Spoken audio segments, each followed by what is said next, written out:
Gandhi officially କେବେ ରାଷ୍ଟ୍ରପିତା ଘୋଷିତ ହେଲେ? ଉତ୍ତର ପ୍ରଦେଶର ଜଣେ 10 ବର୍ଷୀୟ ଝିଅ ଏହା ଜାଣିବା ପାଇଁ ଗୃହ ମନ୍ତ୍ରାଳୟରେ ଆର୍ଟିଆଇ ଦାୟର କରିଥିଲେ। ଏହି ଆର୍ଟିଆଇର ଖୁଲାସା କରି ଗୃହ ମନ୍ତ୍ରାଳୟ କହିଥିଲେ ଯେ ଆମ ଦେଶରେ କେହି କେବେ ରାଷ୍ଟ୍ରପିତା ହୋଇନାହାନ୍ତି। ମହାତ୍ମା ଗାନ୍ଧୀଙ୍କୁ କୌଣସି ପ୍ରକାରେ ରାଷ୍ଟ୍ରର ପିତାର ଦର୍ଜା ଦିଆଯାଇନାହିଁ। ଫାଦର ଅଫ୍ ନେସନର ଟାଇଟଲ କେବେ କାହାକୁ ଦିଆଯାଇନାହିଁ। ତାହେଲେ ଆମେ ଅନେକ ବାର ଶୁଣିଛେ ମହାତ୍ମା ଗାନ୍ଧୀଙ୍କୁ ରାଷ୍ଟ୍ରର ପିତା କୁହାଯାଉଛି ବୋଲି।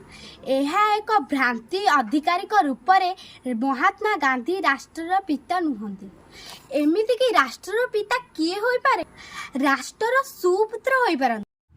ସୂଚନା ଅଧିକାର ଅଧିନିୟମ ବା ଆର୍ଟିଆଇ କୁହେ ଯେ ମହାତ୍ମା ଗାନ୍ଧୀ ଆମର ଜାତୀୟ ପିତା ନୁହନ୍ତି।